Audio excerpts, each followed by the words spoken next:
All right, so good afternoon again. So sorry for the delay with your EPI class, especially to our students from biomedical research. But today, I promise you'll go home early, right? So we're not gonna be here until 9 o'clock. So I promise.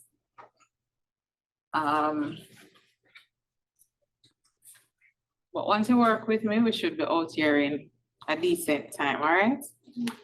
So you just have to take out your notebook again so that we're on the same page, all right? So your second epidemiology lecture is around dynamics of disease transmission. We have lots and lots of concepts to go through. So I'm introducing the basic concepts relating to transmission of disease, identify factors that facilitate disease transmission, and then we're going to talk a little bit about prevention strategies in public health. And so as I'm just breaking this down, we'll be talking about classification of diseases, the epidemiologic triad, the time period of an infection, time period of a disease, transmission probability, basic and net reproductive rates, epidemic, endemic disease, herd immunity, levels of prevention, all right? So based on the WHO's classification, they typically classify diseases in 3 major groups. So group 1, communicable diseases, maternal, perinatal, and nutritional disorders. In group 2, basically non-communicable diseases. They've been a little bit more explicit now by including and mental health so that we don't forget the mental health piece because it's a big deal. And then group 3, intentional and unintentional injuries. So the focus of our lecture is predominantly around communicable diseases, which are diseases that are transmitted from one person to another. So it's really looking at disease transmission. So less so about the other things, right? Communicable diseases are really about disease transmission and the whole dynamics of that. When we talk about an infection, just by definition, this is the entry and development or multiplication of an infectious agent in the host. And we talk about an infectious disease, which is really caused by the transmission of a specific infectious agent or its toxic product from an infected person to an animal or reservoir, an infected person, animal, or reservoir to a susceptible host. So it's really transmission of an infectious agent from one person to another. So I'm sure many of us would have been familiar with the epidemiologic triad of disease. So, and basically we know that human diseases result from an interaction of the host, the agent, the environment, and sometimes we'll have a vector playing a role. Does everyone have handouts?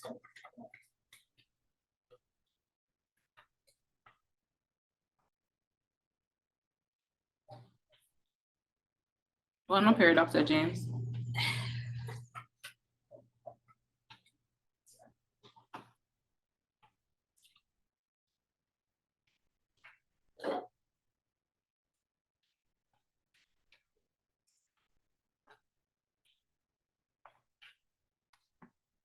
All right. So it's based on an interaction between the host, the agent, and the environment. So we're going to talk about each of them, but a reminder again about the chain of infection. We usually, of course, have a susceptible host, of course, an infectious agent, we have a reservoir, we have a portal of exit, the mode of transmission, of course, portal of entry is also very critical. All of this will constitute what we call the chain of infection. So disease transmission. So the infectiousness or transmissibility of a disease in a population is going to depend on the host characteristic, the characteristic of the environment, and of course, the factors that are unique to the organism. So we're gonna go through all 3. So first takeaway point, when we speak about host, what we're always gonna be making reference to is susceptibility. So the word that I want you to remember host, we're talking about its susceptibility. And susceptibility is the extent to which whatever an individual or whomever can resist or adapt to the stressor produced by the agent. So it's the extent to which the host can resist or adapt to the stressor produced by the agent. So when we talk about host, we're talking about susceptibility, and by definition, it is the host ability to resist or adapt to a stressor that's produced by whatever the agent is. So the host susceptibility can be influenced by age, for example. Give me an example of how age will influence the host susceptibility. All right, sure. Yes. Yes. All right, so babies and older persons with more susceptibility to probably more immunity. I say in short.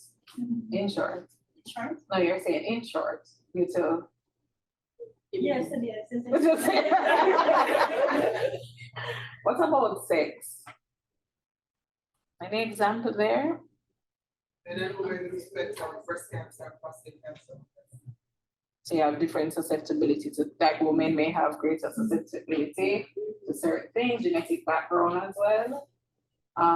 Occupation. The environmental people. Exposure.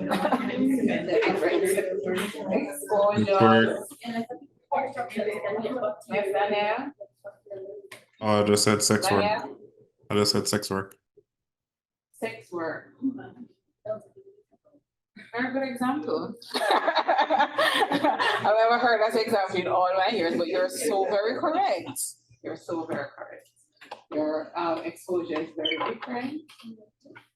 Right, so yeah, nutritional status, immunologic characteristics. So when you look at things such as vaccination status, concurrent illnesses, right? Because we know that, all right, if you look at conditions such as COVID, we know that COVID, people's susceptibility, if they have chronic illnesses, that was very different, just your lifestyle as well, social support, can influence your susceptibility. You tell me, anybody, example of social support? Overcrowding, correct. All right, so let's think about me coming in here with the flu versus if I had only one person in it.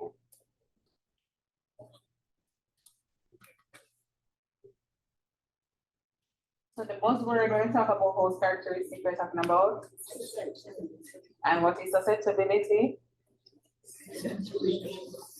Resist or adapt, right? Their exposure to an infectious agent, all right? There's some mouse. So agent now, so we've moved from host, we're talking about the agent.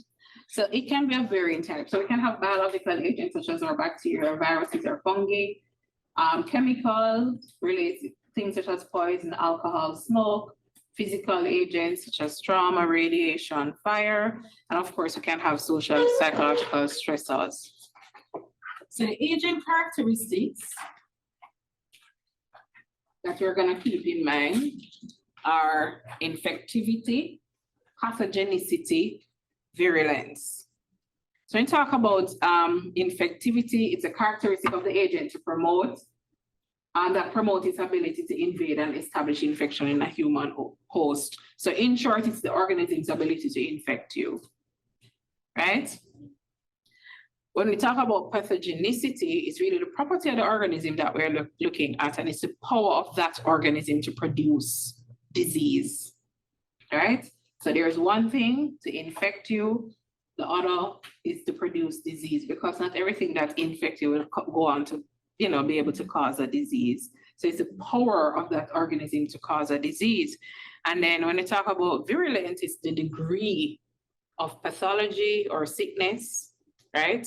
That will be caused by the organism. So it refers to the ability of the organism to multiply in the host. So when we talk about virulence, we're talking about more so the severity of the pathology that will be produced, right? So the three key things to remember: infectivity, pathogenicity, and virulence. When I talk about infectivity, it's the power of the organism to cause an infection. Talk about pathogenicity, it refers to the power of the organism to produce disease. When we talk about virulence, talking about how severe a pathology you'll get if you are exposed, all right? So pathogenicity is usually determined by looking at the number ill over the number infected, right? So the people who actually get signs and symptoms over the actual number who are infected. Because remember now, we spoke about infectivity. We said that it is the power to cause an infection. Pathogenicity, it speaks about the ability of the organism to cause a disease, right? So when we talk about disease, it's usually characterized by people showing signs and symptoms of a particular condition. And so the number ill or who would present with signs and symptoms over those infected. So we can determine it by that, right?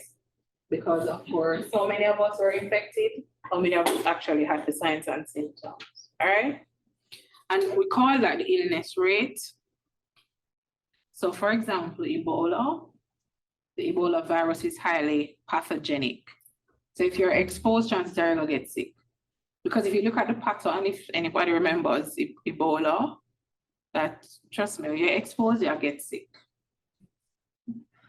Right? Whether if you die or not to die, but it is very, in terms of the virus itself, the pathogenicity of it is very high. All right. Sorry, Dr. Thompson, can you just go over that piece, the number of ill versus the number infected? So I'm saying, so we'll be in here, right? And we are exposed to an infectious agent, right? So all of us in here, to 40. The illness rate is what usually refers to as the pathogenicity, which is a number that will be ill, start showing signs and symptoms. So it is among these 40 people, what proportion started showing signs and symptoms or became ill. The illness rate, that is how we usually measure pathogenicity. So among the infected, how many people got sick? Because some of us may be infected, but we don't show the signs and symptoms. Which is a concept that we're going to develop soon about the whole infection and disease thing concept. And then for virulence, we're looking at the number of severe or fatal cases over the cases. Of course, we will determine whatever that severity means or whatever it looks like. But when you talk about virulence, it's really the severity of the disease in the host. And there are various organisms that may have a varying degree of virulence. So if you look at this diagram,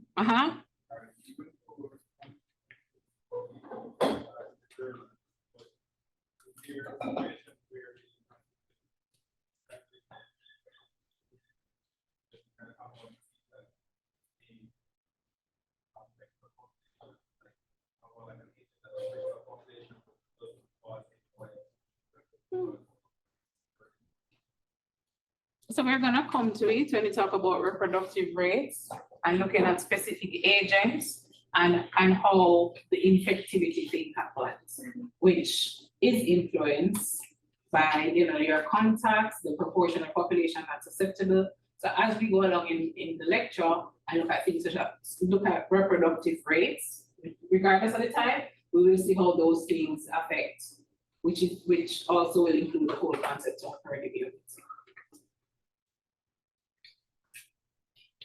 So you'll have different agents that will have different degree of virulence. So for example, if you see like whooping cough, plague, those things, those organisms are, meaning the agents you see there, but the agents that produce these conditions, you'll see the increase in virulence based on those things. So when we talk about virulence, it's really about how severe of a particular disease the organism or agent can cause, right?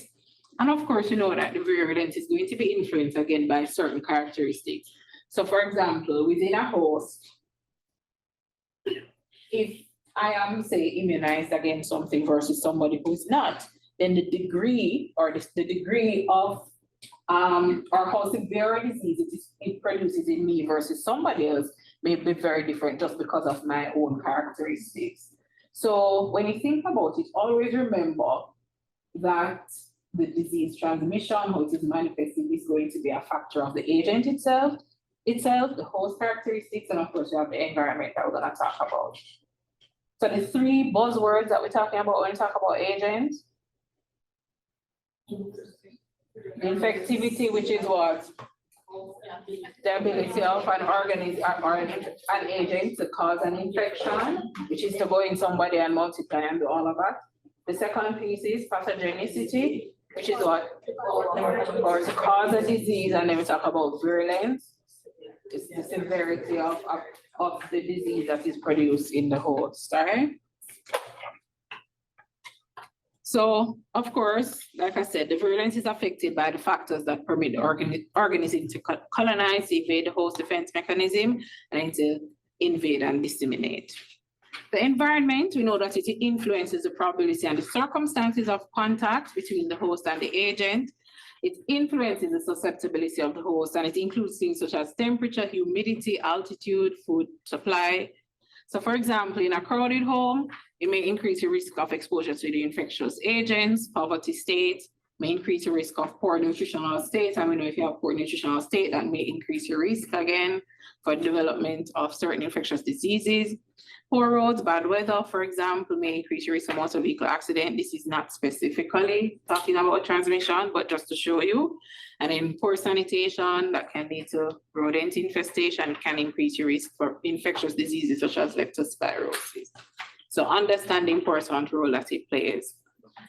Of course, we know that the modes of transmission can be direct or indirect. When you talk about direct transmission, it occurs when the infectious agent is transferred directly from one person to another. And when we talk about indirect, it occurs when the infectious agent is transferred from one person to another via an intermediary. And some examples of direct transmission. So droplet spread, so you cough, you sneeze. So things like COVID, pertussis, meningococcal infection are examples of droplet spread. Spread vertical transmission from mother to child, for example, with our hepatitis B or syphilis or HIV. Mucosa to mucosa, so that's through kissing, sexual intercourse, or chlamydia, gonorrhea, or STIs. Lots of them. And skin to skin, so for example, Staph aureus. Then we have our indirect transmission. So vehicle-borne, so contaminated water, food, or inanimate objects such as our cholera, salmonella, hepatitis A. We could also have transmission through blood or blood products. So things that would get through, for example, blood transfusion. Then we have our vector-borne, so our mosquito-borne illnesses. And then we have airborne, so the air particles carrying the infectious agent, example, tuberculosis. And I'm sure just given the whole transition with COVID, or in knowledge of COVID, we could add COVID there as an example because, of course, that became an issue over time. So disease transmission, so the spread of an infectious disease is strongly influenced by when the infected person becomes infectious, right? So when are they capable of transmitting the infectious agent to another? For how long they're infectious? The transmission probability. So if I have this thing, what is the probability that I can transmit it to you, right? And then what we call the net reproductive rate, and we're going to go through those. So to understand quite a bit, we need to understand what is called the natural history of a disease. And the natural history of a disease is basically the progression of a disease in the absence of medical or public health intervention. I'm going to use COVID as an example a lot for this lecture because COVID is recent. COVID was new, right? So if we have a new disease, how does that disease progress when we don't have any medical or public health intervention? So like COVID, we could understand it and study it because we know that, all right, if somebody is infected today, when did we get the next case, right? Which, you know, is something that we're gonna say, all right, from this point to whatever point, and then from this point to whatever point, you start having signs and symptoms.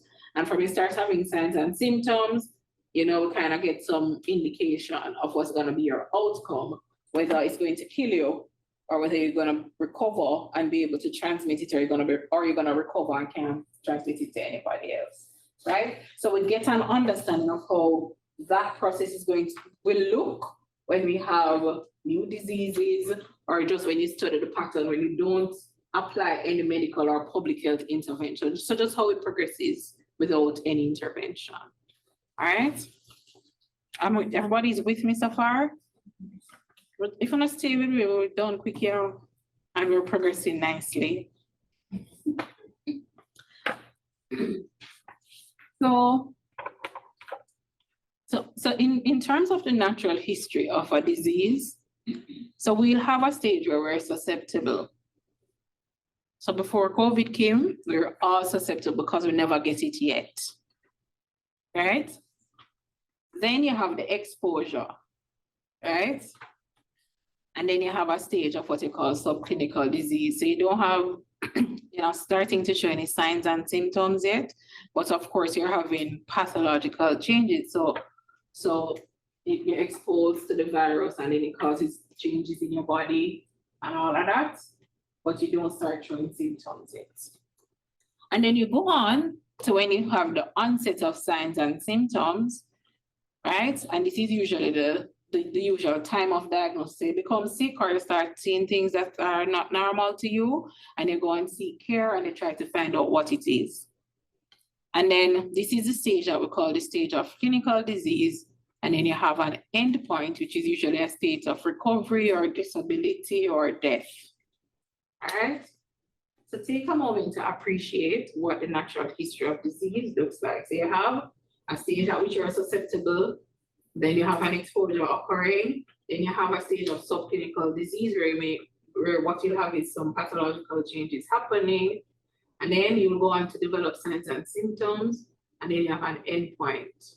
Remember that sometimes when you after the infection, not everybody will go on to develop signs and symptoms, right? So you will still have that stage occurring, but not everybody's gonna go on to develop signs and symptoms. What generally speaking, so we will chart the natural history of a particular disease. Reasonable? So you would have heard about maybe, or maybe not, the whole iceberg concept of an infection, where you have cellular response and you have the host response, right? And the whole thing is long before you start seeing signs and symptoms, you have things happening that's just not visible or so visible to everybody. So what you'll have, which as you can see below, visual changes. So you'll have exposure without cell entry. So you're exposed to whatever infectious agent, but it has not entered the cell. Of course, on the host side, you have the exposure without infection, which is the subclinical disease.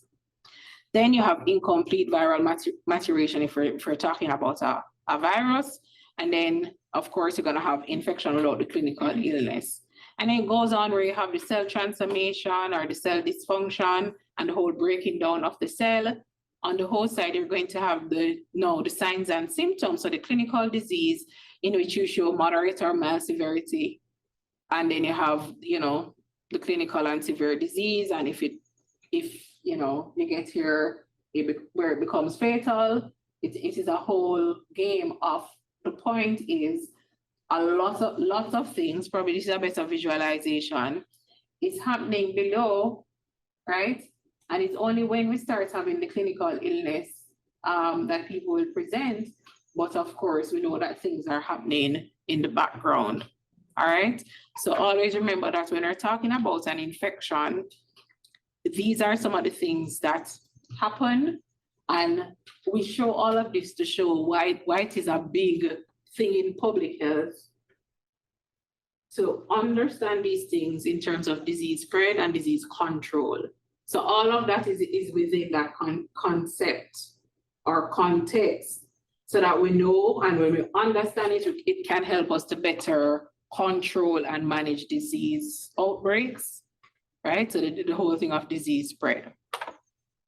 So to understand it, we need to understand some critical concepts, which is what we call the time period of a disease and the time period of an infection, right?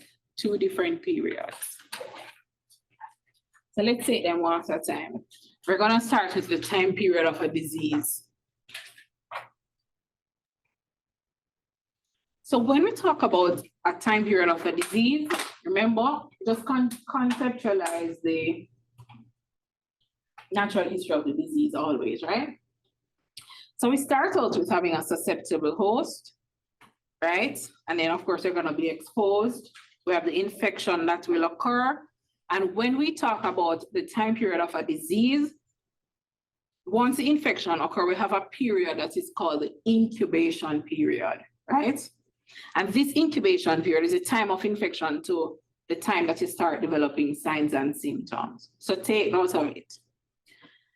We're susceptible, the infection occurs. We have an incubation period, which is time from infection to when you start having signs and symptoms. Then you have a symptomatic stage where you have signs and symptoms. And then in the end, you become asymptomatic, or you become immune, or you become a carrier, whatever it is, right? Or you could die, or whatever is that outcome. So those outcomes, you could be dead, you could be recovered and be susceptible again.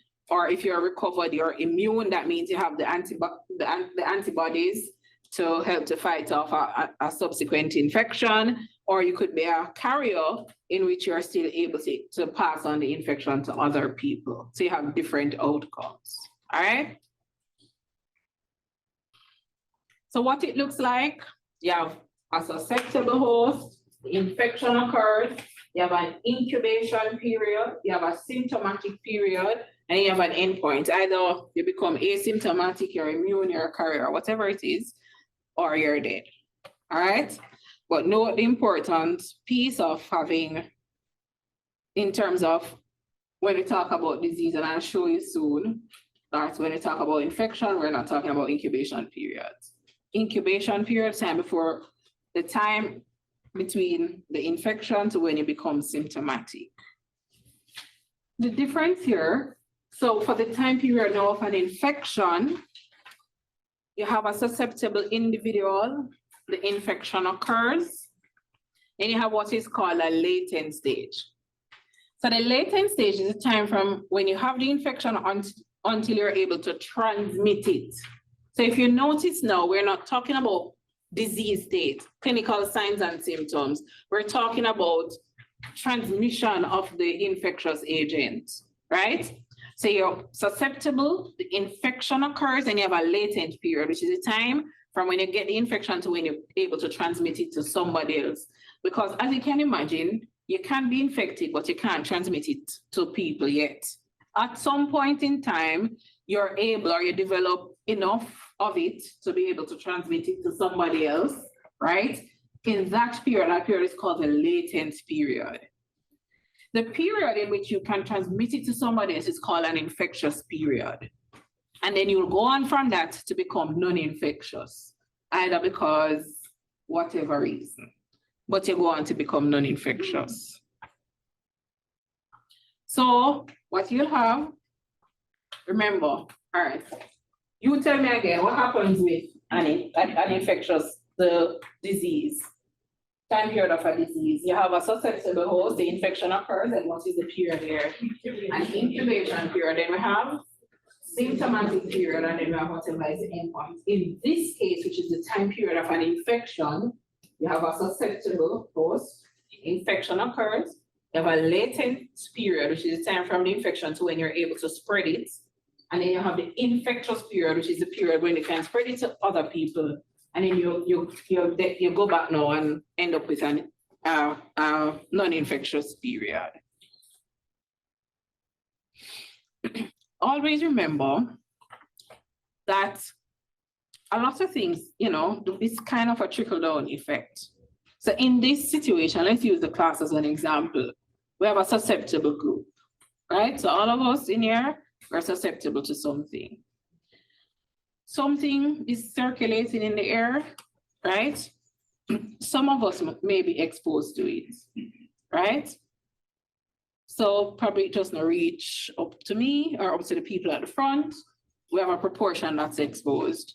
Among those exposed, not everyone will be infected, because we know that for it to infect you, it's going to depend a lot on your host characteristics, right? And then among those who are infected, not everybody will develop signs and symptoms. And among those who develop the particular disease, of course, not everybody's going to die. Some people will recover and all that. All right. So the importance of understanding the time period for an infection and the time period of a disease is so that we're able to effectively plan or manage the spread of infection, right? So knowledge of each phase is important, all right? So in this condition, we understand, so say this is a condition called, you can, so we're calling this measles.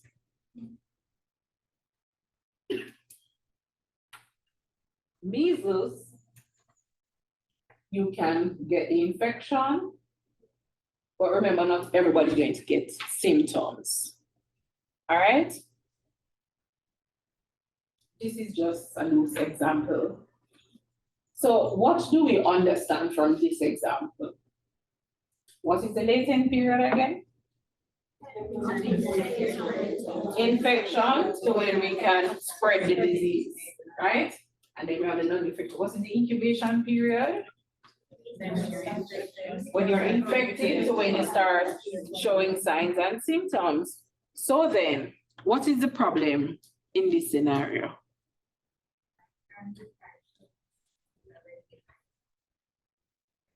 I was saying that sometimes by the time you start going correct.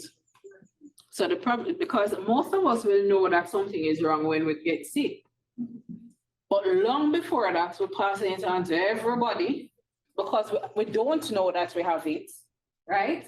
And so we just out and about spreading whatever we need to spread, right? But what will happen is that you become non-infectious before the signs and symptoms stop, right? So we understand that, right? But the issue here is that we can start spreading this infectious disease, we can start spreading the infection before we start having the symptoms of the specific disease.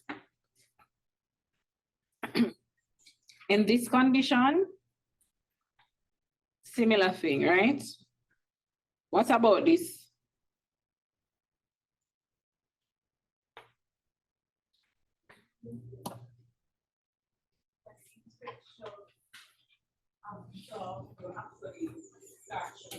Right. Earlier than before. Get better. Correct. And for a lot of us, once we feel better, we'll go on a road. So the importance of this is when you understand it, you know that, all right, you may be sick for,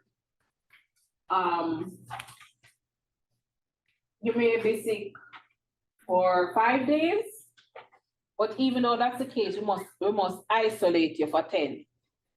Because you have beyond your illness period, you are still able to spread this infectious agent, and so you must stay in a yard. Right? So it has a lot of implications around issues such as quarantine and all of that. So if I become sick, then I know that probably the people around me in another scenario would also need to go in quarantine, because chances are they may have this infectious agent, but it is gonna take a little while for them to get sick, if they do, right? But there are some people who could be infectious, but just not showing the signs and symptoms. So it has, when you know these things about that infectious disease in terms of the time period for the disease and the time period for the infection, it helps with the control strategies. That is why we know that, all right, for COVID, people would need to be isolated if they have if they're infected, they need to be isolated for X time. And if people are exposed, then those people need to be quarantined for X time, right? It's by understanding how the time period of what the time period of infection is and what the time period of the disease is. So when we understand those things, then it helps us a lot with our control strategies. What have we learned? That infection is not the same as disease. Someone has an infectious disease when they have symptoms and or signs associated with the infection. Some infected people do not develop clinical disease. So we would say that these people have non-clinical or inapparent disease. And if we look at an example for some diseases, so this is measles. So the incubation period for measles is 8 to 13 days. So what is this saying to us? That it will take roughly about 8 days to 13 days to start developing signs and symptoms. The latent period is 6 to 9 days, and the infectious period is 6 to 7 days. So what is happening in this context?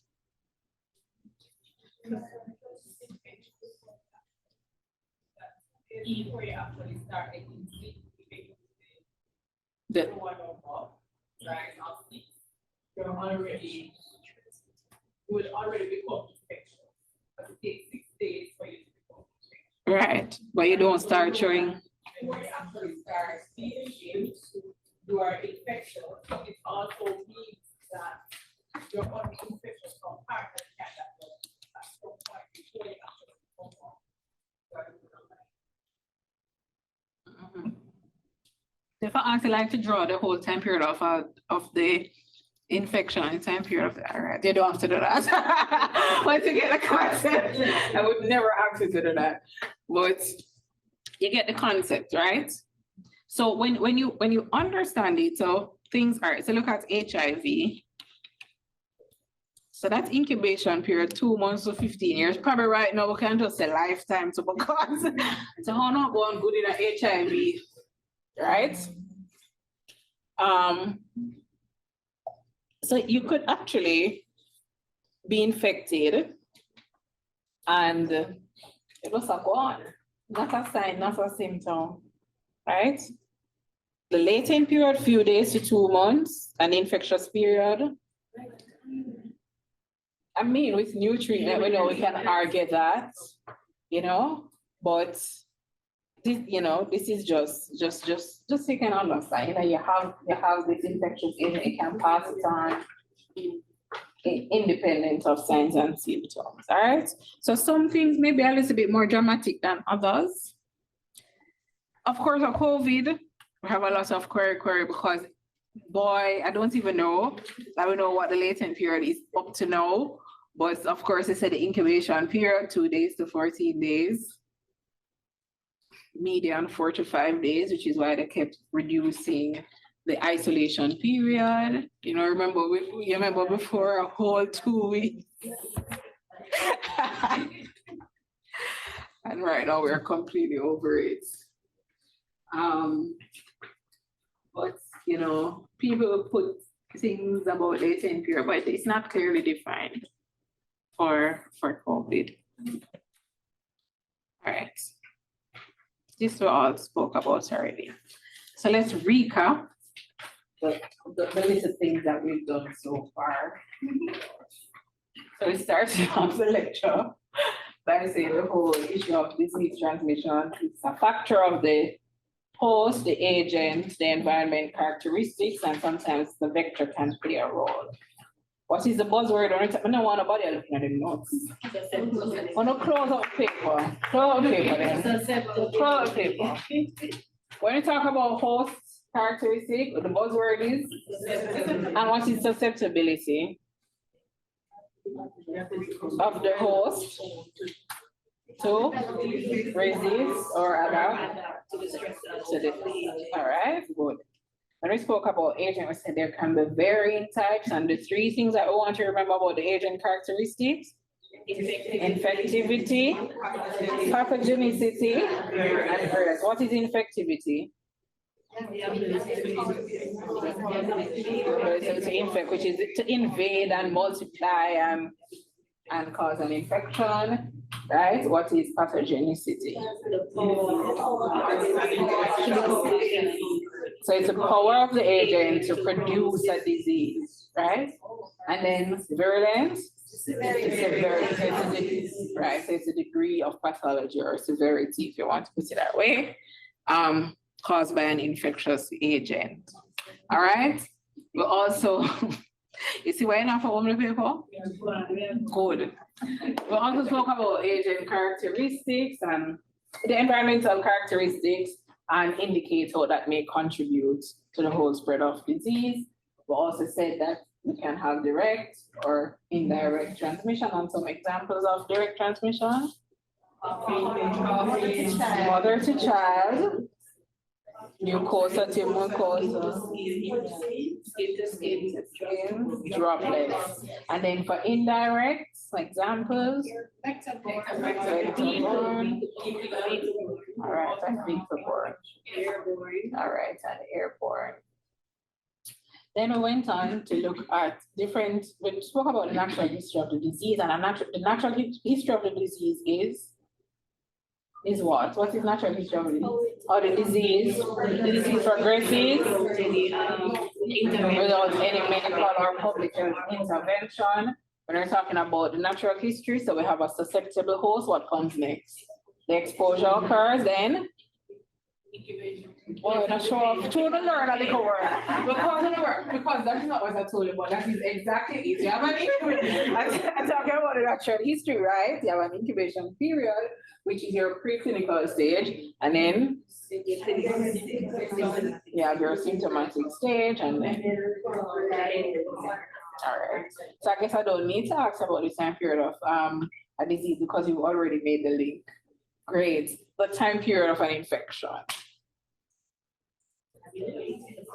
So you have a susceptible host, you have an exposure, a latent period, an infectious period, and then you have a non-infectious period. All right?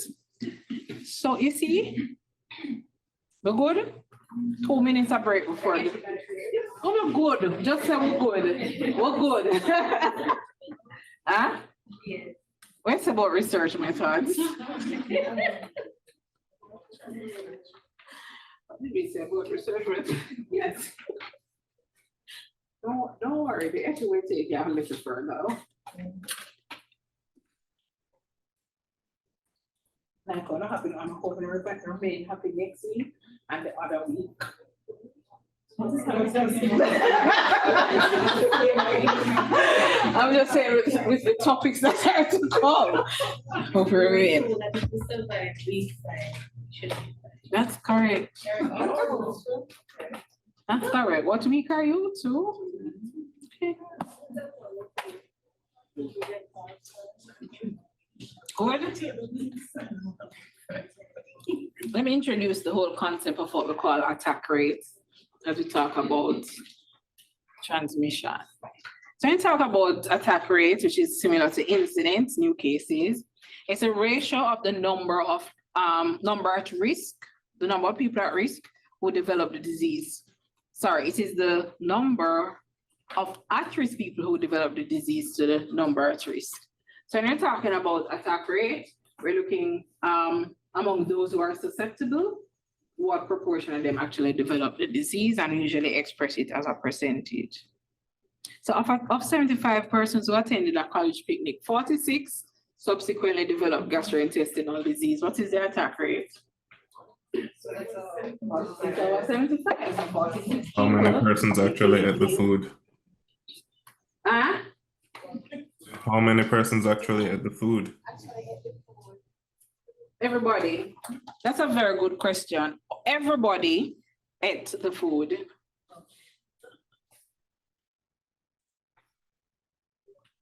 Right, 61% is the attack rate.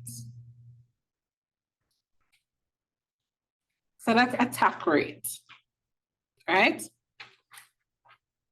So when we're talking about this concept now called secondary attack rate, so it's defined as the attack rate in the susceptible people who have been exposed to a primary case.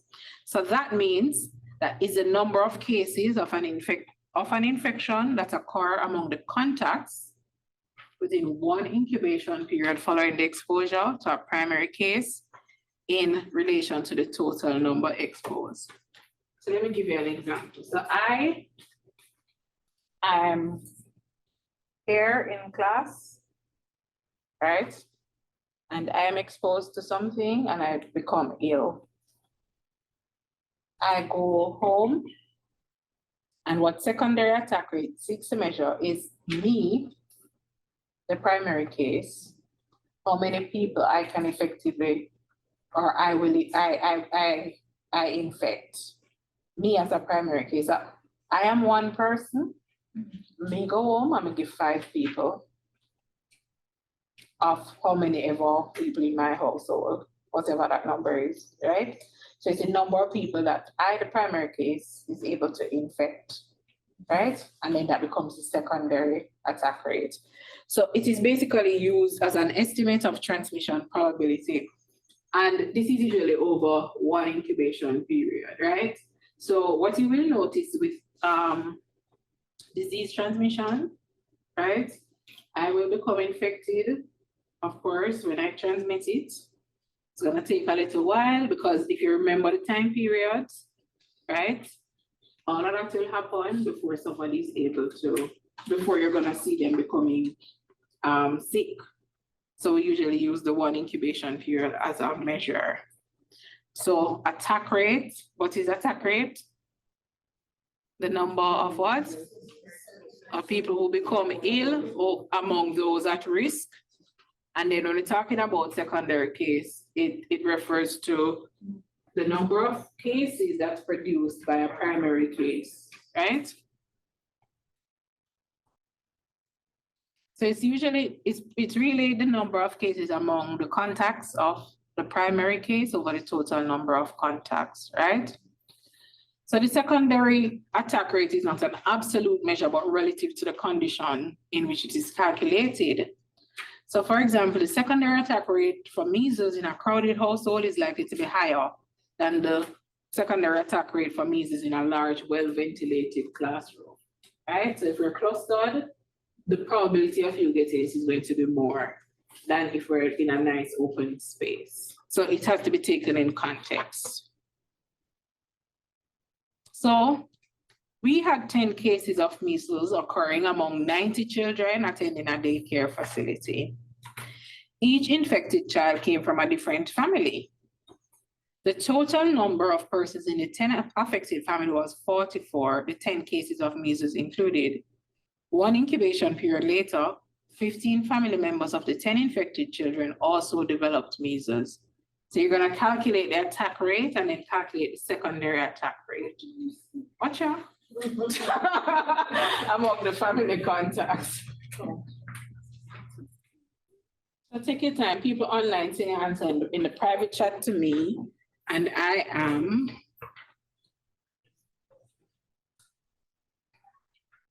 the presenter.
Who's done?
No.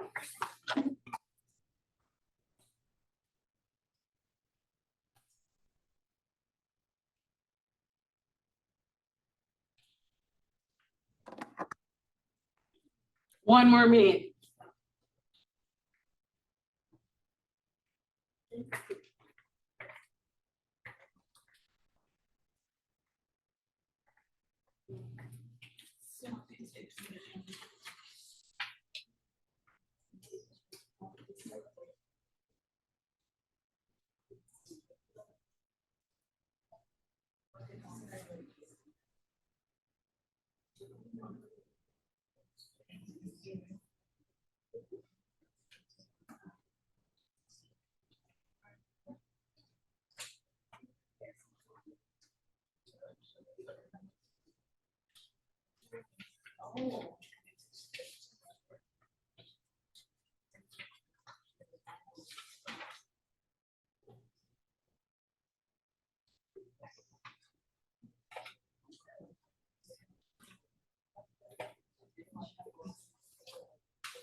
All right, so let me go back through the scenario.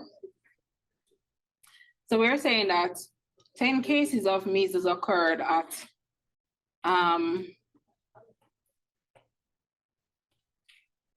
so 10 cases of measles occurred among 90 children attending a child care center.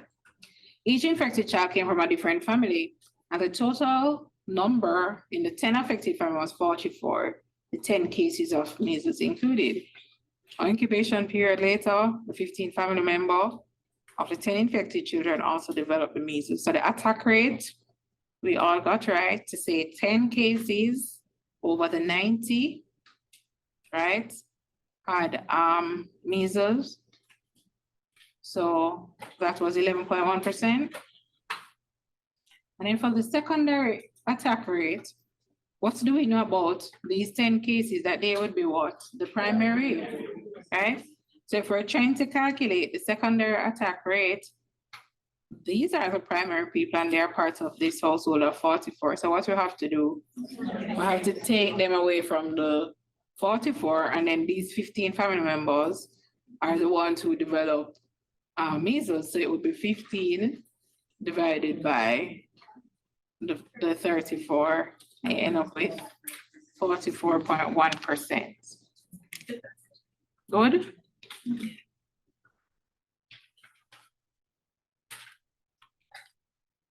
Yes, Danielle?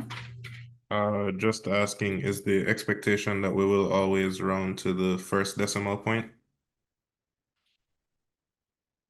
I mean, you can write out 7 if you want. All right, I'll go with how True. I do that day.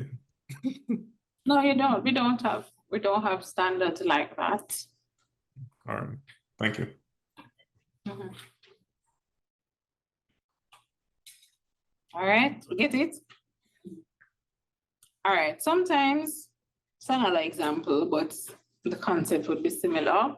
Sometimes we can work out age-specific attack rates. So sometimes you may see that being presented because the age-specific attack rate may be different when you look at just like age group. Because in some cases, and remember, because you know that age influences susceptibility, we may want to look or break down things to see whether or not we're having more cases coming from a specific age group. So now we're going to go into this is what we've been talking about, which is, let's talk about secondary attack rate. Attack rate is really to lead us to the whole point of reproductive rates. And the important thing for us to understand is that infectious diseases are spread within a given population and it's influenced by 4 factors. What is the probability that I can transmit this thing to you? So the probability of the transmission, the frequency of contact. As you can imagine, if I'm in contact with you 1 time versus 10 times, the 10 times is going to increase your likelihood of getting the infectious, of me transmitting something to you.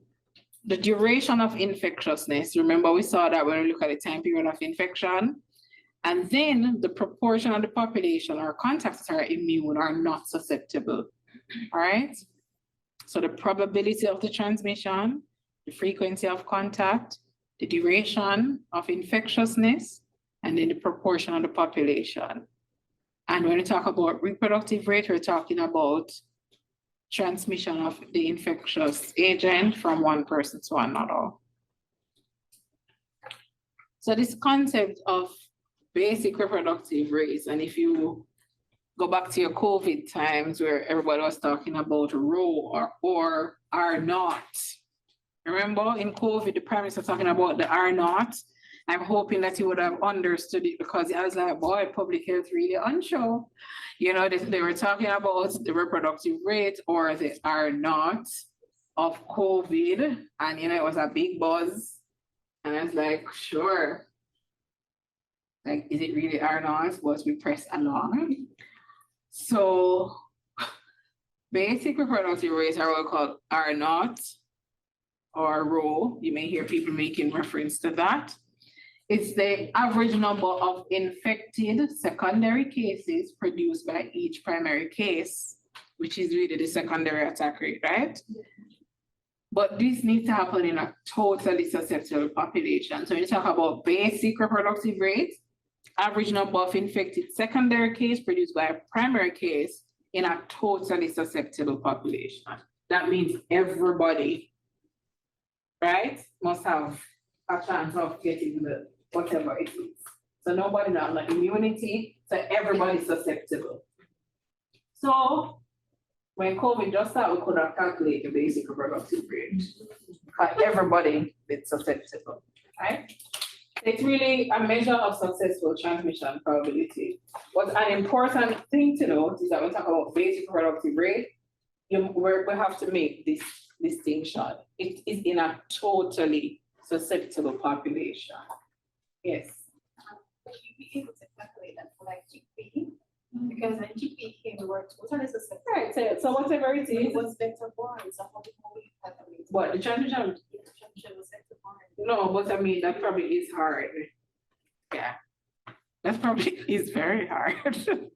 It's very hard. Yeah, that's very hard to calculate.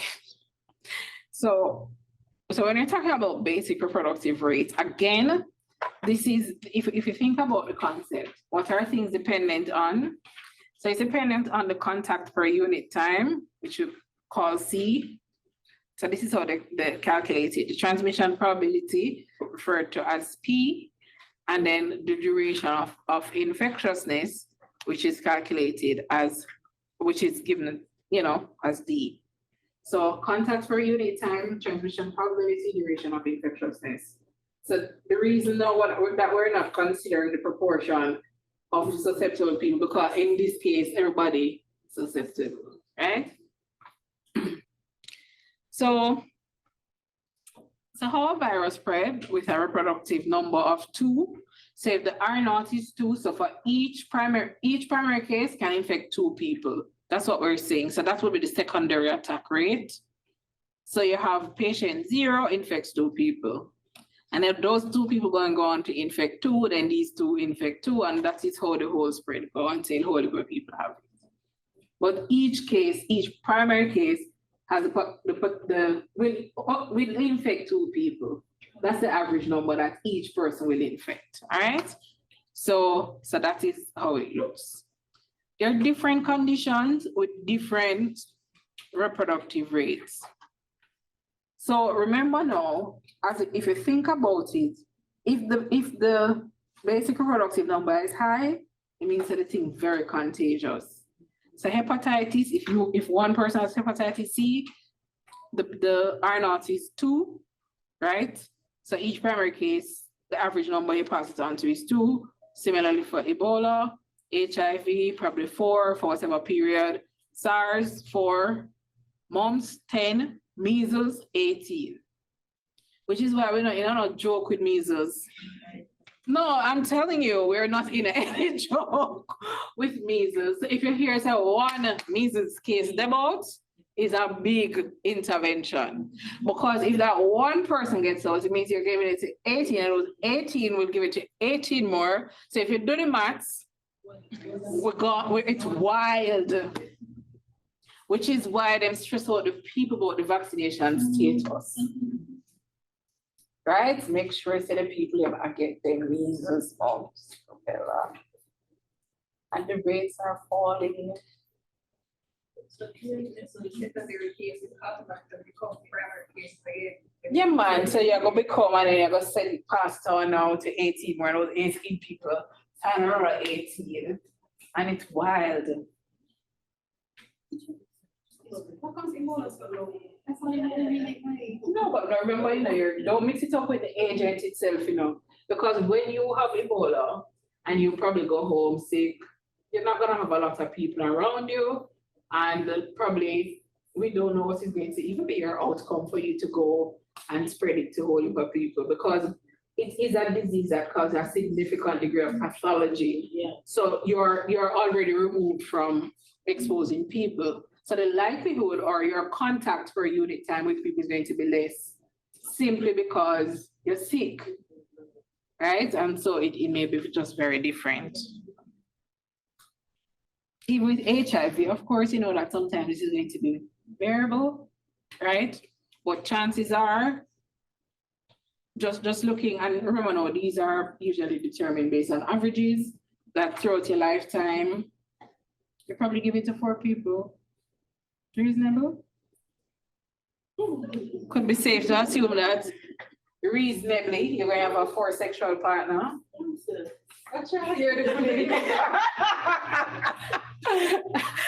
Okay, remember social disability, but also remember, you with one and you have people with 12 would average out to the 4, you know?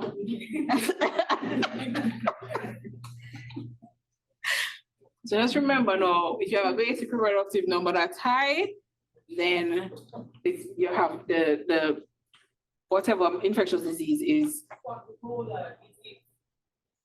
Because people that want Yeah, man, and because you're sick and you cannot mix. Yeah.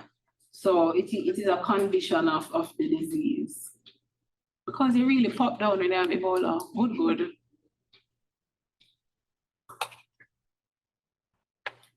So if we look at, just varying conditions, COVID, the average, the basic reproductive number or secondary attack was between 2 to 2.5. Of course, you have other conditions. If you look at this and remember when things, just the different waves of COVID, initially when we had COVID and it calculated the R0, it was like 2.4 to 2.6. But what you noted as we had in terms of the variants, that the COVID just bust away because, everybody and their mother have COVID, right? When we got to Delta, we had lots and lots of people getting ill. Getting COVID, right? But we didn't have severe illnesses. Right? So we had a lot, like, trust me, everybody, it was just commonplace. COVID people have COVID. However, it wasn't as severe as with when we had the first one, right? And so we know that lots of things could be at play. Of course, R0 may not have been the right definition of it, but they still put it there. But I think what they were basically trying to get out though is the secondary attack rate. So each primary case would typically infect 5 to 8 people if you had the Delta variant. Now, because we know that not all individuals will be susceptible in the population, what we calculate is a net reproductive rate or an effective reproductive rate, or sometimes you'll see an effective reproductive number, right, which we call R. So it is basically the average number of secondary infected cases that you will have from a primary case in a situation where the population is not totally susceptible. Because we know that having a totally susceptible population is unlikely, right? Because after a new disease comes, you're exposed.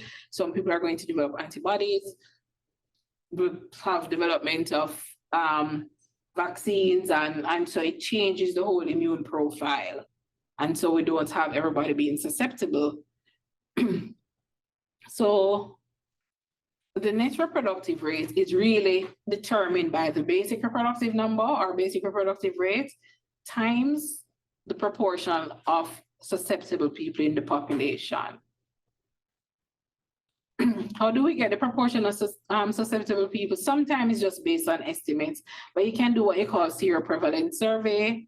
So you could, for example, estimate the proportion of population that is susceptible to measles by testing all the individuals in the population for IgG, measles antibodies. We're not going to do that.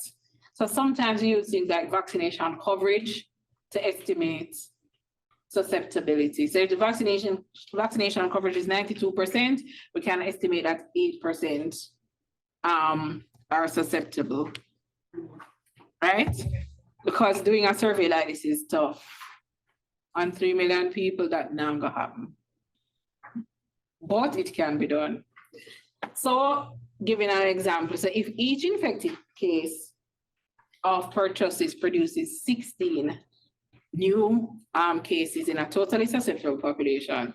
So in essence, we're saying if the basic reproductive number is 16, how many new cases will each case produce in a population in which 20% of the individuals are susceptible? And remember, it is the R0, which is the 16 cases times 20%. So R0 is 16, the proportion susceptible is 20.2. So when we work it out, R naught will be equal, R, which is the effective reproductive rate, would be equal to 3.2. So it means that we have so each primary case will produce 3.2 new cases in a population that has 20% of people who are susceptible, right? Remember now, before, we're coming from a case in which each person would transmit it to 16 people where the population is totally susceptible. But where 20% of the population is susceptible, then it decreases to 3.2. All right, so we're decreasing the transmission probability. All right. So the difference between the basic reproductive number is that both of them is the number of secondary cases that can be produced from a primary case in one for basic reproductive number in a totally susceptible population, and for the net reproductive number in a population that's not totally susceptible.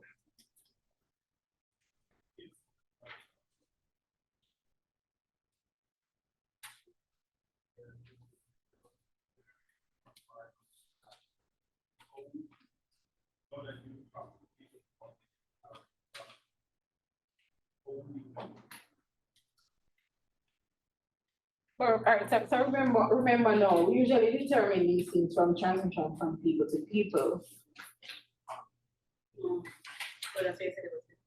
Right? People to people. Because we can't control the other factors. So the people to people transmission, one incubation period later is what we usually use, is what we use is what we do to determine these things, is people to people, right? And usually, as you'll see, when you talk either about herd immunity, it has to be things that are direct transmission.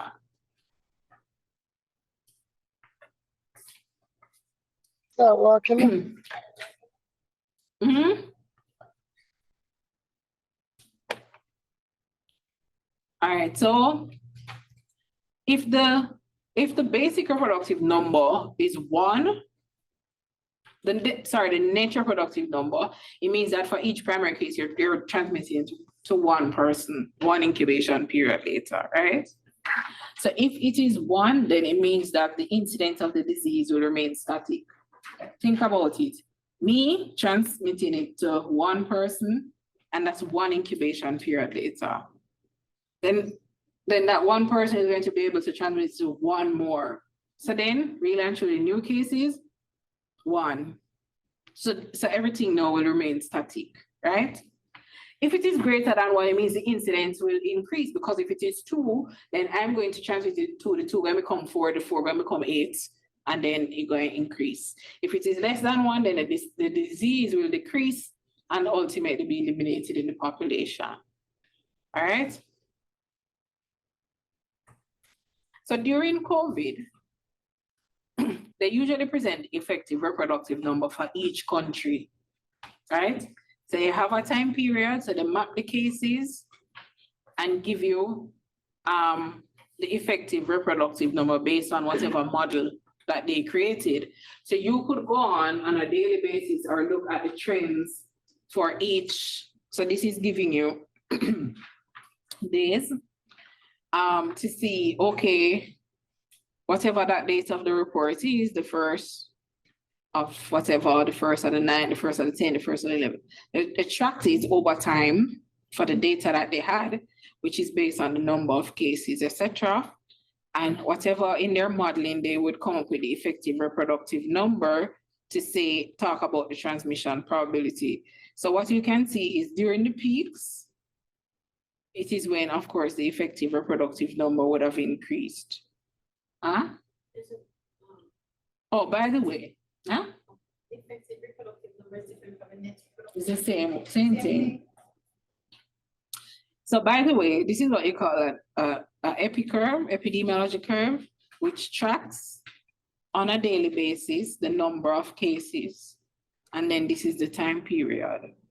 So the height of the bars is representing the reported cases. As you can see, this one up here on whatever that is, if it's a week or a day, would be about 900 cases. And so of course the reproductive number is going to be influenced by quite a bit of the peaks, as you can imagine. Because where you have the cases going up, then chances are the net reproductive number is going to go up. So it gives you the trend, which is this, and it is, you can use this as a guide. So when the cases were down, even though the number of cases were down, if you look at the fluctuations in the bars, so one day we're here, right? Little bit of cases. And then next day we're going all the way up. So it means that we have the transmission going up, and so the net reproductive rate is going up. And so in this case, they calculated it to say each primary case is producing roughly about 1.5 new cases. And so those 1.5 would produce whatever, 1.5 again.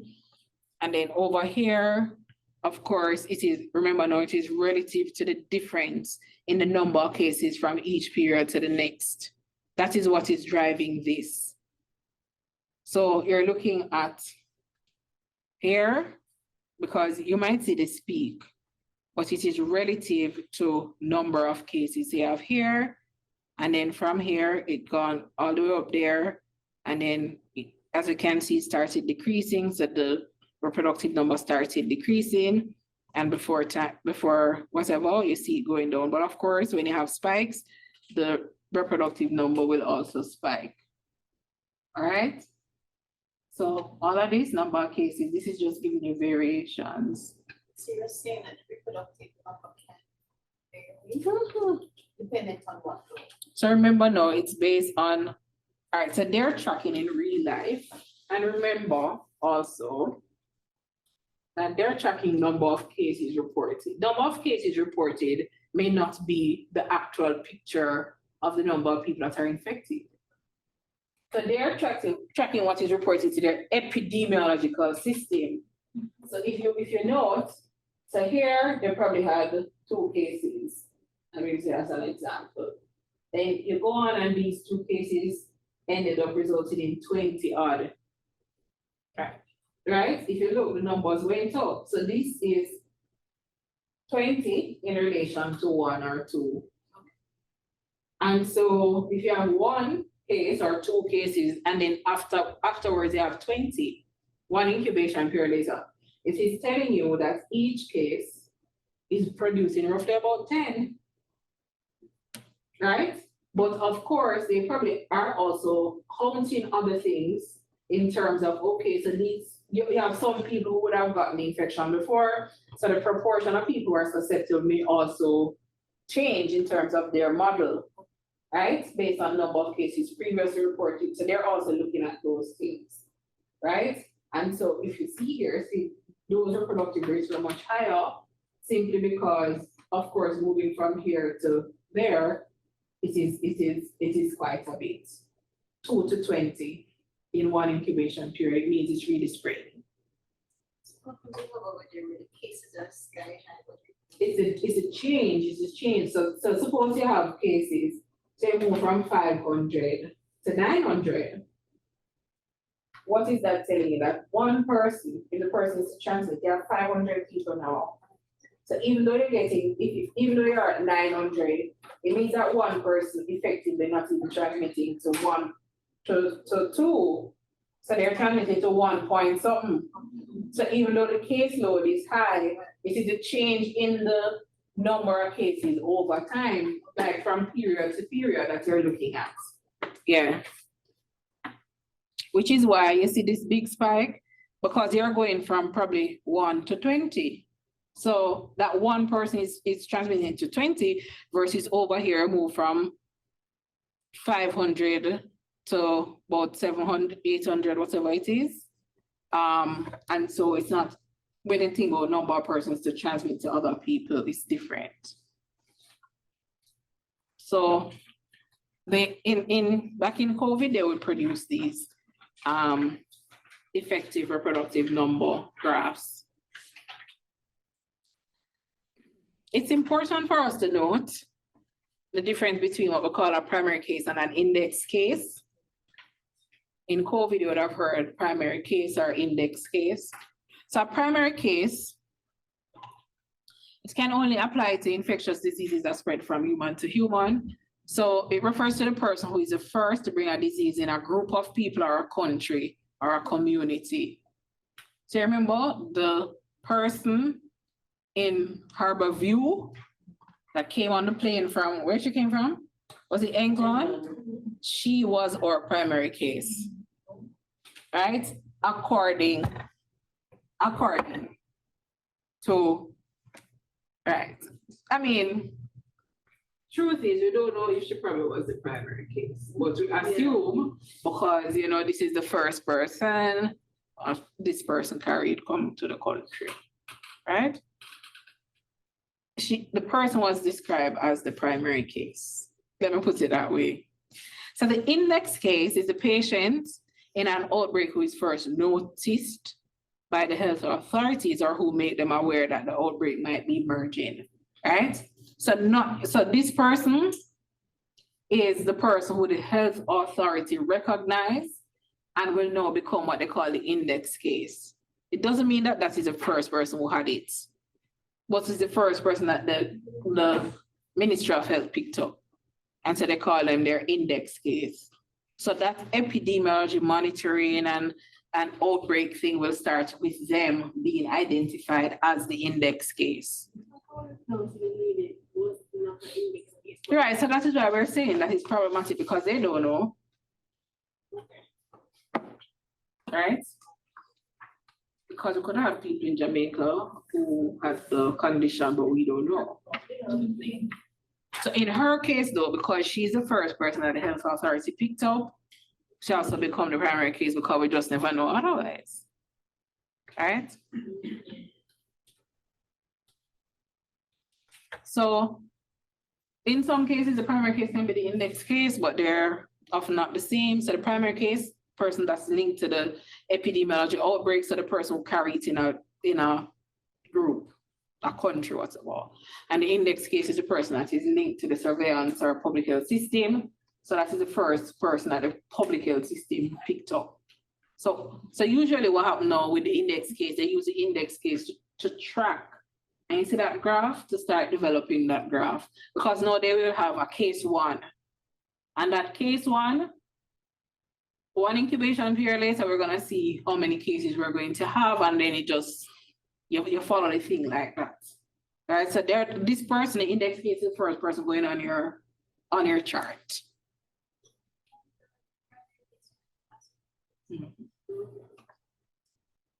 All right. So the index case, if it's not a question, if the person comes up in the private sector, that's not. No matter which system pick them up, as long as your system, your health system picked up the person as having the condition, as the first person. All right, just some terminologies so that we're very clear, and when we talk, we're talking with proper language and use of terms. So when we talk about endemic, it means the constant presence of a disease or infectious agent within a given geographical area. So it's the usual prevalence of a given disease within an area or group. So like we have dengue is endemic, so it's there, but it is at a level. Chickpea. So an epidemic is where there's the occurrence of an event that's in excess of the normal expectation. So that's why sometimes they talk about dengue outbreak, because usually we say 100 cases, but no, there are 200 or 150. Or it could be that we have one case because our norm is 0, right? So if we have one case of measles today, we have an epidemic because we don't want a measles in here. It's no joke, you know. We'll find the people we're going to find the people, and sometimes, because we've had situations where you hear say somebody with measles down a town, and you forget the done to go and find the people there, right? I mean, back in the days. And you have to find everybody, every contact, because you have to trace them down and put them away. Otherwise, that we're not run no risk. No, but listen, there's a serious time. People who work in a community, I was gonna say, where's Nicole? Nicole, you work in the health department? Where you work, in? So you're going to be tracking down the people, going to find them. I mean, it was the same with COVID, come on. Come on, yeah, find them. And if they don't want to leave, you go for the police. Right? Because they need to be removed. You need to, because you have to call this spread. It's a real public health matter.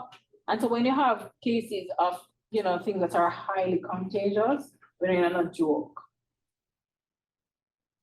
No. A pandemic is a worldwide spread of a new disease. So if me one on here say global pandemic, me deny everybody, like me not know you, right? Do not say it, because, and trust me, it is a comment. We have a global pandemic. Listen, I don't know you. So do not say it, okay? Right? You see the definition, it's a worldwide spread of a new disease. So if disease is not new, we don't not bother with the pandemic. All right? So endemic, epidemic, pandemic. In your case, would we consider pandemic? What do you mean? Like he had one case, like, he had COVID alpha and he had COVID delta and delta. Same COVID. I mean, it's just like flu. All right, so let's move into the concept of herd immunity. So when you talk about herd immunity, it's really the indirect protection from infection of susceptible members of a population and the protection of the population as a whole, which is brought about by the presence of the immune people in the population, right? So you have if we are in this class and we have a lot of people who are immune, then what it does, it indirectly protects the susceptible people in terms of, disease spread. So with immunity of a group or a community, the resistance of a group to an attack by disease for which a large proportion of the members of the group are immune, and then once a large proportion of the group is immune, it is difficult to find a susceptible person to whom the disease can be transmitted. Of course, certain conditions must exist. The first thing is that the disease must be restricted to a single host species within which transmission can occur. Let's talk about, I'm going to use COVID to exemplify this. When I said restricted to a single host species, it means if it can only be human to human or dog to dog, whatever it is, right? What happened with COVID? We did hear bat, then we hear that it was from dogs, right? And so even now we don't know how COVID actually got here, right? So in trying to achieve herd immunity, we must, this first criteria must be restricted to a single host species within which the transmission can occur. Because if we can get it from a mosquito, we can't control the mosquito thing. So we can't talk about herd immunity. The other thing is that the transmission must be relatively direct, right? So remember the mechanisms in terms of direct transmission. And what do we know about COVID? Like them all said airborne now and all sorts of things. So we started out with direct, but of course it evolved and still evolving. The third thing is that infection must confer solid immunity. So if you get it, you can't get it again. So it makes no sense we try to achieve herd immunity for something like, we're saying, okay, we need to achieve herd immunity. If you can't get it again 3 months time. And we know the repeat infection with COVID, even with vaccine. And then the other thing is that the population must be constantly mixing together. And why is this important? If in this class, we have 40 people who are immune and 5 people are susceptible. If the 5 people sit down together, what does it mean? That somebody can just come among you 5 and then the infection will spread. Versus if I am there beside Melissa who's immune, and then somebody else is beside somebody else who is immune, we'll have to be mixing, because if there are pockets of susceptible people, then we can't control that spread. All right, so we have 4 criteria that must be met. So when here we need to achieve herd immunity for COVID, so we need to vaccinate. This is not seeing that we're not achieving herd immunity. That is not occurring, right? So the disease must be restricted to a single host species in which the transmission can occur. Transmission must be relatively direct. The infection must confer solid immunity, and the population must be constantly mixing. So those 4 things, those things must be met.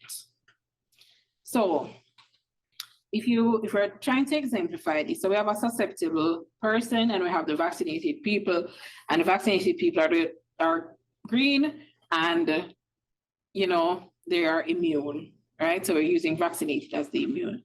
So if people are mixing, you pass it on to one person, then of course the transmission is halted to the next, simply because the other person is immune, and then so it halts that transmission, right? But that's because people are mixing. So if we look at this example, so this is an example where we have 68% of the population that is susceptible, 32% immune. So what you're going to find, people are mixing, but we have a large proportion of susceptible population. So we have this person with the infection, you pass it on to this person. Of course, you can't pass it on to the immune people, but you're gonna pass on to those people who are susceptible. And as you can see, because these people are susceptible, yes, they're mixing to an extent, the transmission is going to continue, right? Because we do have a large proportion of susceptible people, all right? If you change the profile, right, what you're going to find is that transmission is reduced simply because you don't have another person to transmit it to. And so it is interrupted. So the fact that you have a larger proportion, which in this case is 85% of the population is immune, transmission is basically halted. So it's not like people will not get it, but the proportion of people, so you're gonna have the infection stopping at some point in time because you can't get to the susceptible people, right? So the cases showing up will reduce. So herd immunity is basically represented by 1 minus X, where X is the susceptible individuals. So the higher the proportion of immune people, the less likely an infectious case will come into contact with a susceptible individual. Now we try to calculate what we call a herd immunity threshold. And it's the proportion of people who need to be immune in order to achieve herd immunity. So when this level of immunity is achieved, transmission of the disease would be interrupted. So when herd immunity reaches a certain threshold, then each case can only transmit the infection to one secondary case. And remember, we say if we reach to just one, it's static. So when herd immunity, reach 1 is basically static. So how do we calculate herd immunity? It's basically the R0 minus 1 divided by the R0. So we often use it in planning programs. So for example, if the R0 for measles is 12, then the herd immunity threshold is 12 minus 1 divided by 12. And so that's 92% roughly. So what we're saying is for the disease to become stable in the population, we need to immunize 92% of our population. All right? And so that is why we have coverage targets. And these coverage targets are usually based on the basic reproductive number for the disease that we're trying to control. All right? Now, so if we're trying to eradicate measles from the population, we need to vaccinate a vaccination program that vaccinate people with roughly about 92% of the population. But what we know is that not every vaccinated individual develops immunity, right? Because not everybody will see or convert, we know that.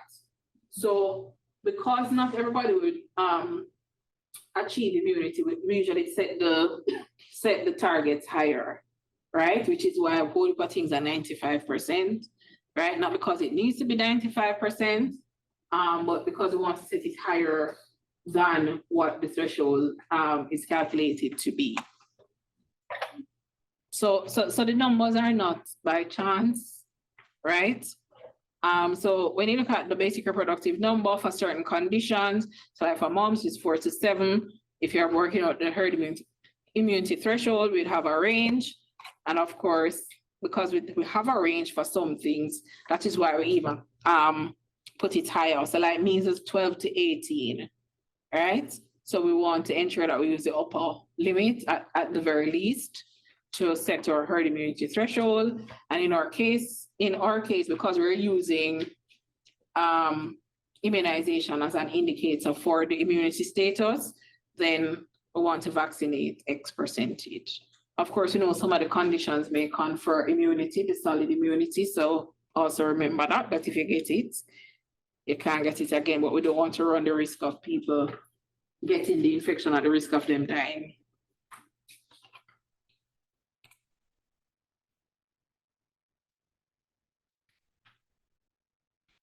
Smallpox, no? You can clap yourselves in public health. We're over that for a little while. All right, just some other definitions. Control. Guys, you're doing so well.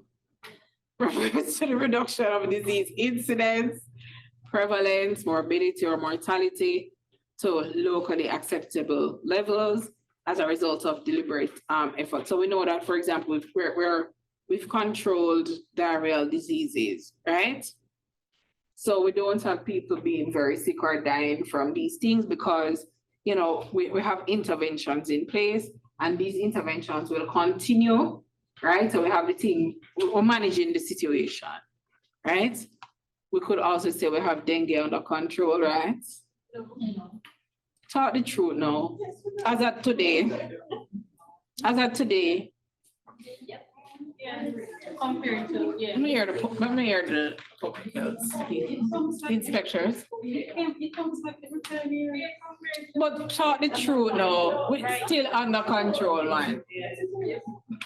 We want to manage something, even though we have like an overcare here, but we're controlling the whole thing. Controlling, man. Now, elimination of a disease is the reduction to zero. The incidence, I remember when you talk about incidence, we're talking about new cases. So it's a reduction of new cases of a specified disease in a defined geographical area as a result of deliberate efforts. Of course, continued interventions are required. Example, neonatal tetanus. What did we just celebrate in Jamaica? Elimination of what? Mother to child transmission of HIV. And syphilis elimination as well. But what? We're still doing things because we can't stop them, but we don't have the new cases, right? So, and remember now that even though you achieve elimination status now, you have to recertify, because if you drop the ball, then we're not dead again. So we need a continuous efforts. The elimination of an infection is just the we're reducing the incidence of the infection itself caused by the infectious agent in a defined geographic region. We still need continued measures like measles. A lot of countries have measles elimination, but boy, like US, like the vaccination rates are down. And then from time to time in certain states, you hear so them just have this issue with measles. Eradication is a permanent reduction of the worldwide incidence of infection caused by a specific infectious agent as a result of deliberate efforts. And as a result, because it's eradicated, interventions are no longer needed, so like with smallpox. And then with the term extinction is that we remove the specific infectious agent in lab and everywhere. Bioterrorism, but you know, if you can prove it, I guess I have no example, but understand that that's the definition, right? So The last concept that we're gonna talk about is prevention. And there are different levels of prevention. And this, we talk about primordial prevention, primary prevention, secondary prevention, tertiary prevention. So primordial prevention is basically aimed at avoiding the emergence and establishment of social, economic, cultural patterns of living that are known to contribute to elevated disease risk. And so when with this, so in a sense, we're trying to prevent the risk from coming into the society altogether. So we don't even want the risk to come.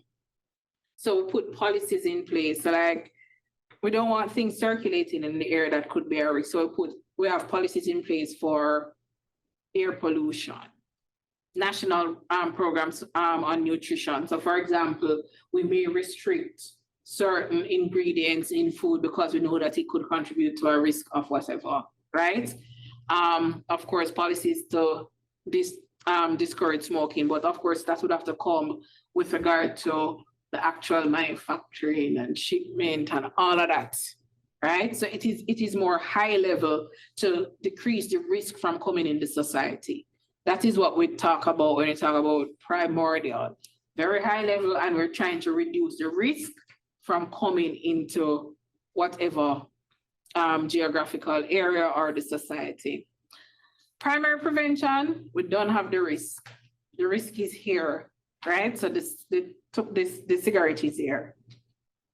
What are the measures that we're going to use to try to reduce people engaging in the risky activities, right? Or reducing the people's risk to whatever, the exposure. So things such as immunization will serve as primary prevention. So we're giving you something to reduce your risk of developing an infectious disease. And usually these things are applied in the absence of disease, right? So lots of things relating to health promotion. We really don't want people engaging in the risk. So if people start smoking, then we're trying to encourage them to stop. We're trying to push people or put in programs. So we know that driving a car or riding a bike, you're at risk for accident, but of course, we want to decrease risk of certain injuries. So we tell you to wear helmets and all of those things. All right. So primordial, more policy level. So we're trying to not have the risk in society. Primary, the risk is there, but how do we encourage people to not engage in the risk practices? Or how do we protect people from getting a disease, for example? Secondary prevention, it refers to early detection and interruption of the progression of disease. So now, right, people are exposed to whatever risk, you're developing what you need to develop, but how do we identify it early so that you don't go on to develop any complications, right? So it's the early detection, so we can apply an intervention so you don't go on to, become sick or die, so to the severe mortality or morbidity related consequences. Screening is the example, right? So you're trying to find people before they start showing signs and symptoms, so you can apply the intervention early. And then with tertiary prevention, it's really avoiding the complications or the disability, because now you don't have the signs and symptoms, but how do you go on to reduce complications and whatever consequences that you will have relating to the disease? So you have hypertension. How do we try to manage it so that you don't want to develop the stroke, right?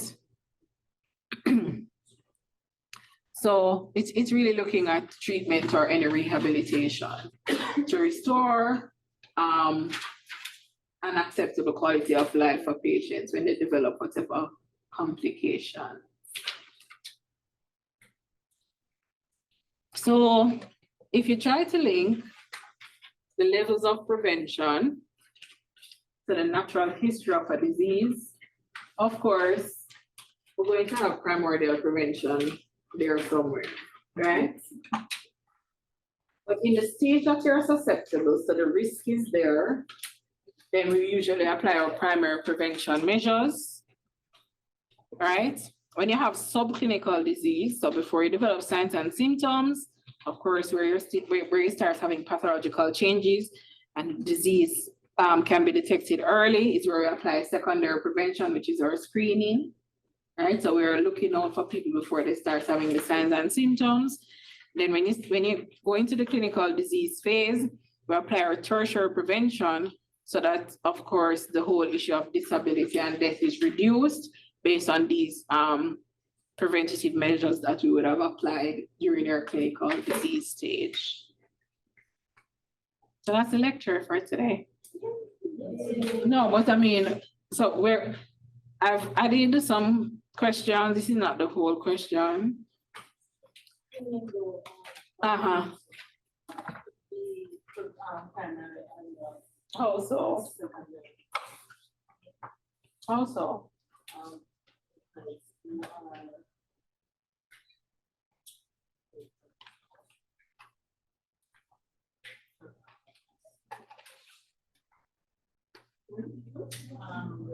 No, my same secondary prevention is just you want to try and detect the thing early. You do the pap smear because you want to try and develop or identify the condition before people start showing the signs and the symptoms. And it's an important tell me where your headspace is because it seems like you're done in. Yes, because person might be susceptible, but it doesn't necessarily that they have to tell us what they do when they're screening. No, so if you screen them and them negative, they're negative. Remember when you go screening, you're not gonna be picking up people always that have the particular probability of having the condition. Because when you screen, it's really it's classifying people as probable to have a condition. So if you go there and you do a test, remember always that if you're screening, it's not the same as a diagnostic test. They're screening to categorize people and then they're going to go on to then determine if they have the diagnosis.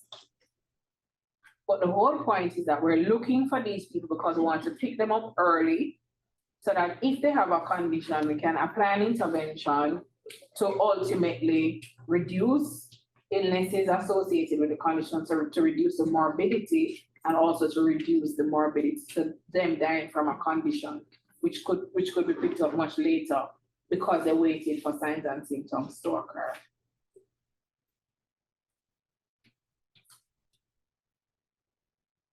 What is my friend asked, what's your source of discontent?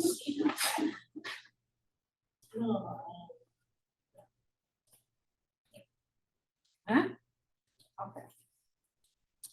All right, so I put here a sample question, but I will only give you this question if you're doing a face-to-face written exam. So in this case, because like sometimes we do, I mean in the past we've been applying, doing like the stuff on OUR VLE. So this is only if you're relying on your memory to answer a question that you would get this. Just saying. So explain what is meant by the basic reproductive number and how it is determined. Could answer that? Should I scream from now and leave? Okay, yes. In the scenario, it gives a range for the basic reproductive number for measles, and it's asking you to interpret it. How would you interpret? Let me hear.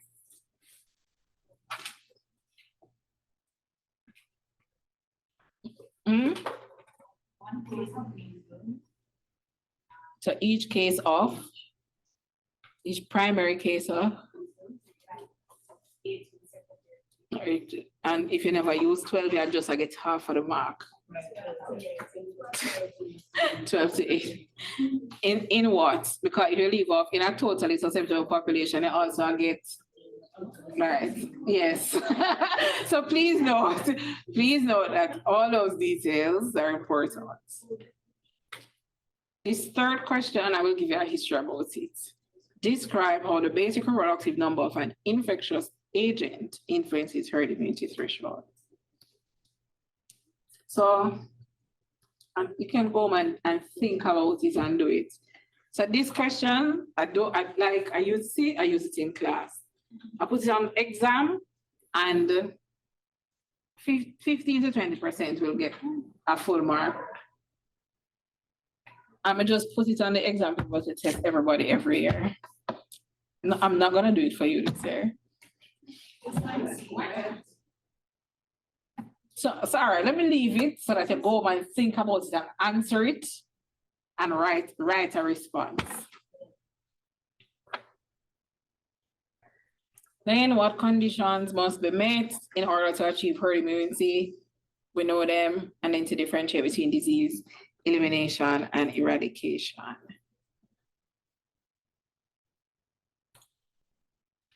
I'm just saying, Daniel, I'm not answering the question. I'm going to leave it for you because I may just challenge you and just see if this is a class that's going to change the statistics. Right?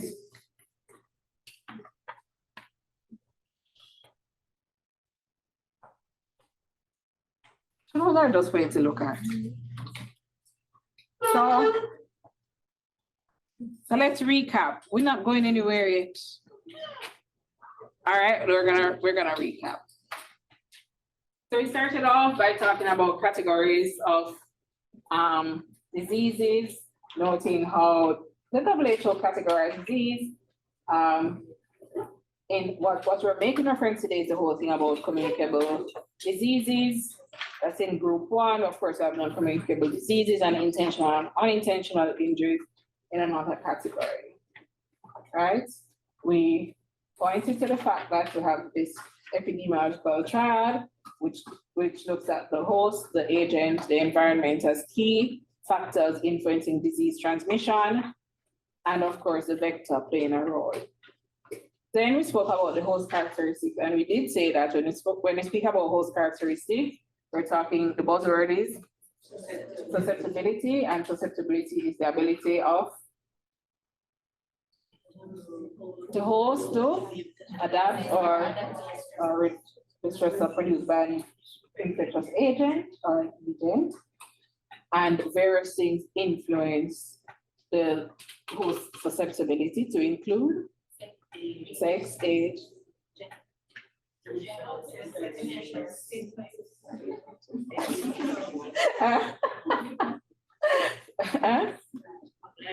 occupation, lifestyle. All right.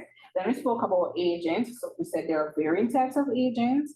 And then we said the 3 key things, the characteristics that we want to remember are infectivity, we said pathogenicity, and we spoke about virulence. We went on, we spoke about the environment, how environmental factors influence transmission, and then we went on to speak about different methods of transmission, direct, indirect, and we cited some examples. We looked at the natural history of the disease, and we pointed out that it is how the disease progresses in the absence of medical or public health intervention, and then we look at the various stages. The time period of a disease and the time period of an infection, we differentiated between those, and if we're starting with the time period of an infection of a susceptible host, the infection begins, and then what period do we have? The time period of a what? What am I talking about? Infection, is it? All right, so I said infection, in my head I had disease. So an infection, so we have a latent period. So that latent period is the time from when? From when the infection occurs to the point at which you can spread it. So after the latent period, we have an infectious period, and then we go on to have an non-infectious period. And for the time period of a disease, we have a susceptible host, the infection occurs, we have an incubation period, which is defined as the time from infection to when you start showing signs and symptoms, and then what period follows? The symptomatic period. And remember now, we're talking about this in the whole context of disease spread. That is important for us to understand each period because it will help us with the management of these infectious disease in terms of transmission. We went on and in the context of, just looking at attack rates, looking at secondary attack rates, noted that for infections to spread is dependent on 4 key things. One is probability of transmission, frequency of contact, duration of infectiousness, and the proportion of susceptible people that we have in the population. All right, the basic reproductive number is what?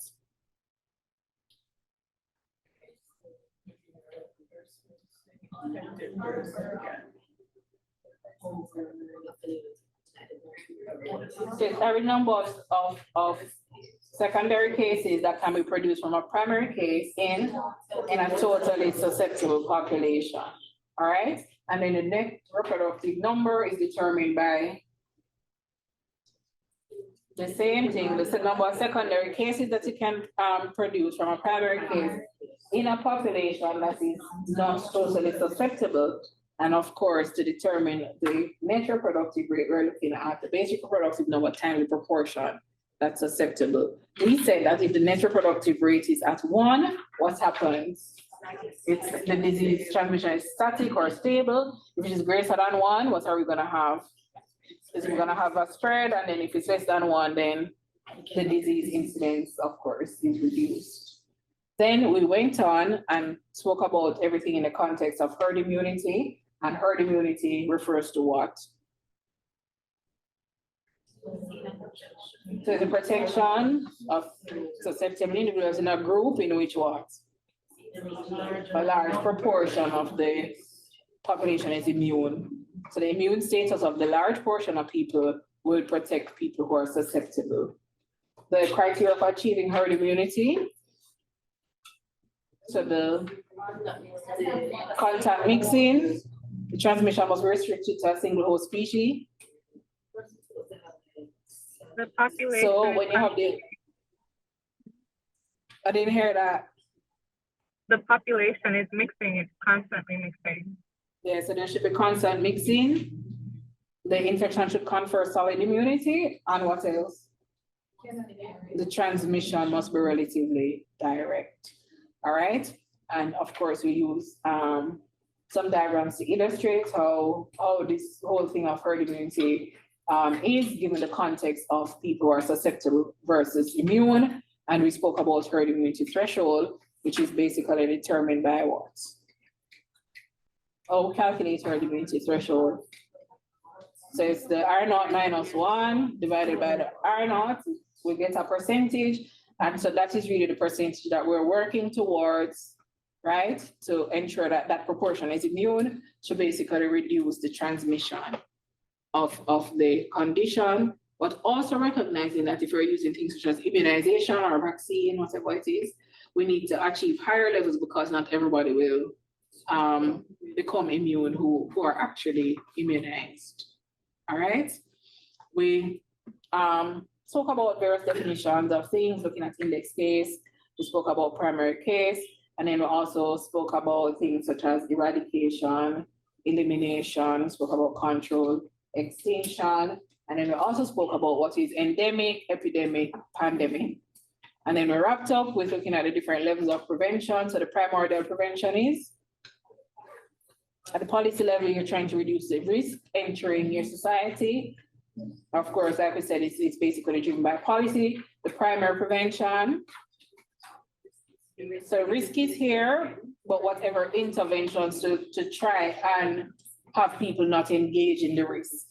And then our secondary prevention, early detection of disease. So we're talking about things like, we're talking about screening, and then tertiary prevention, we have the disease, but want to reduce the complications. So did you learn at least one thing? Do you have any questions? Have a good evening.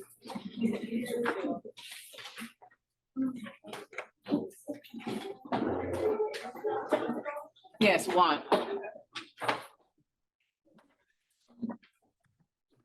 Thank you, Danielle.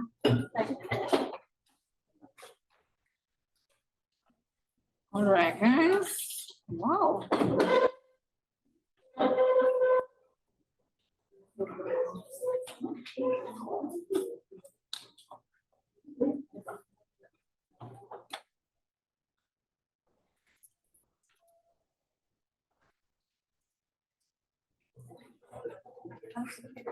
Dr. McCoy said that should be your supervisor. Dr. McCoy said that should be your supervisor.